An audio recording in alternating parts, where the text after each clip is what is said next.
Drawing a candy still life. I arranged the still life on a small card and then enlarged it onto a 9x12 piece of paper.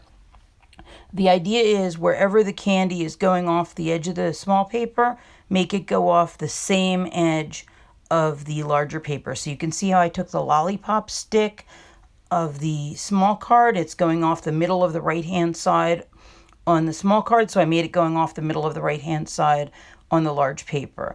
The little yellow gummy bear skull is going off the right-hand bottom corner of the small card, so I made it going off the bottom right-hand corner of the larger paper. And in that way, I was able to enlarge the entire design, scale it up without actually measuring anything. The rules of the design were you had to arrange the candy in such a way that it went off the edge of the little card on 3 sides, and that every single piece of candy had to either overlap another piece of candy or at least touch another piece of candy, and that there had to be at least 3 incidences of overlapping in the design. So given those rules, you have a lot of leeway to arrange it in a way that's interesting to you. Once you're done enlarging and drawing it, you can start blocking in the shadows. As you can see, the light is coming almost directly from above. It's coming from the back and above. So that means that the cast shadows are almost directly underneath the candy. The shadows on the table are always darkest right at the edge of the candy and fade a little bit as they get farther away. So the direct area right underneath is going to be the darkest. When you shade the Tootsie Roll, it's a cylinder shape, so you shade it using curved lines. When you shade the lollipop, it's a sphere, so shade it using curved lines.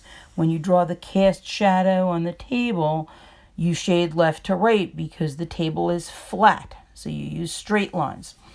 The Gummy Pumpkin and the Gummy Skull and the Gummy Snakes presented several unique challenges.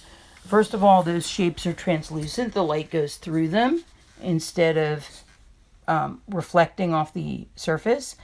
Also, they only have one color. So in order to distinguish that there was a skull there or a jack-o'-lantern or the scales of a snake, you had to be able to draw the texture, which means you had to observe the light and shadows and how that translated into the little bumps you could see and how that would look in pencil.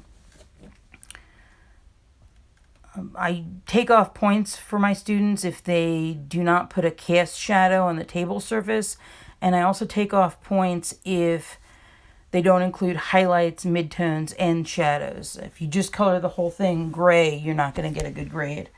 You have to be able to observe where it's darkest and where it's lightest. That kind of fat crayon-looking pencil that I'm using is actually a 6B shading pencil. It's the graphite, the lead part of a pencil, but without the wooden part.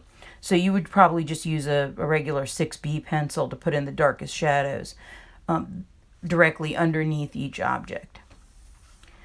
When you're done putting in the darkest shadows and you go to blend them, you don't necessarily need a blending stump. You don't want to use your finger directly because you'll get oils from your finger on the paper. But what you can do is just take a paper towel or a tissue, wrap it around your finger, and blend the shading in. However, when you do that, you need to be very careful.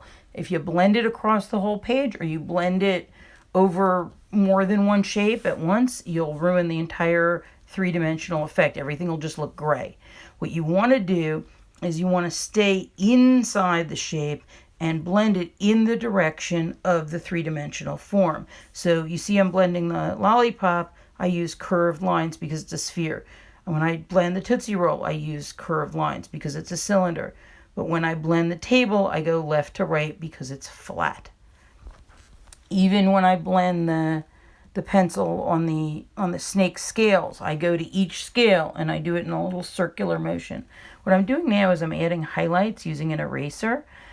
Even if you were careful and didn't draw in certain areas, they get a little bit gray while you're drawing.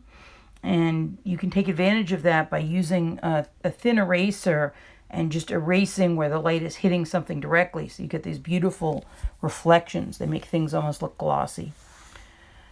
And right now I'm just putting in the finishing touches. I'm shading in the wrapper for the lollipop that was half open.